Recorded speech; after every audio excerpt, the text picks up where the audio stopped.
runtii anigoo ku hadlaya magaca garsoorka ciidamada qalabka sida inaan ka soo qayb galo munaasabadda 74 guurada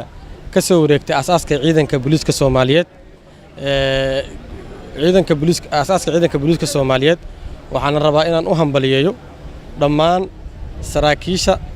sareeyayaasha saraakiisha sargaal xigeenada alifleyda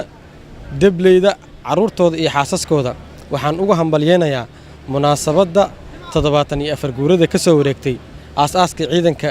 booliiska Soomaaliyeed waxaan leeyahay hambalyo ciidanka booliiska Soomaaliyeed runtii waa ciidan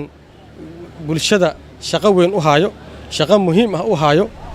shaqadaas iyo mataqaanaa muhiimadaas u haayane cidda koowaad oo ka marakici karto waxa waaye garsoorka ama cadaaladda sababtoo ah ciidanka booliisku waa qayb ka mid ah cadaaladda wuxuu mataqaanaa qayb ka yahay cadaaladda wuxuu la shaqeeyaa cadaaladda haddii ay ahaan lahayd in mataqaanaa qof la xiraa haddii ay ahaan lahayd qof in baaris dhab ah lagu sameeyaa haddii ay ahaan lahayd qofkaas in cadaaladda la horgeeyaa waxaan leenahay ciidanka booliiska Soomaaliyeed shaqo adag oo muuqato haya waxaanan qiraynaa runtii haddaan garsoorka ciidamada qalabka sida nahay in ciidanka asluubta uu leeyahay hoggaansanaan raacis sharci ah in uu yahay ciidan ilaaliyo sharciga in uu yahay oo si gaar ugu amaanaynaa waliba qof walba oo ciidamada booliiska ka tirsan xubin walba oo ciidanka ka tirsan oo lagu eedeeyo dambi in uu mar walba horgeeyo garsoorka ciidamada qalabka sida uu horgeeyo qaybta qosaysa garsoorka ciidamada arintaasi aad aan ugu amaanaynaa runtii ciidanka booliiska Soomaaliyeed sanadkan 2017 wada shaqeyntii dhex martay garsoorka ciidamada iyo asiga waxay ahayd wada shaqeyn hufan 20 December sanadkan oo 10 maalin ka dhiman tahay gal dacwadeedida uu keenay maxkamadda ciidamada qalabka sida waxay ahaayeen 158 gal dacwadeed 158 gal dacwadeed waxa ku eedeysnay 218 eedeysana ku eedeysnay oo lagu kala eedeynayo dambiye kala duwan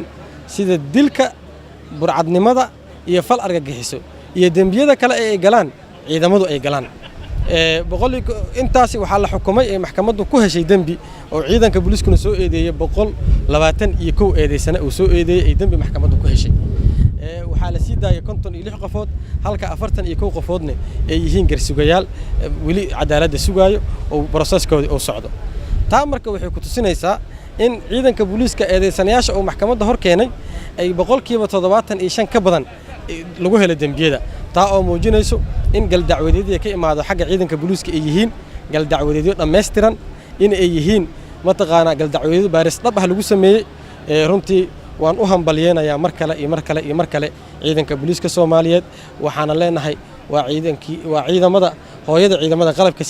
sida ka muuqato cimriga dheer oo jiro oo runtii xorriyadii ka hor inuu asaasnay ahane uu ka soo dhalaalaa runtii mas'uuliyadaas iyo qarniga ku dhawaadka uu shaqeynayo shaqada uu ummaddu u hayo si fiican oo hufan u qabtaa intii karaankiisa ahane si fiican ayuu ugu dadaalaa inay mar walba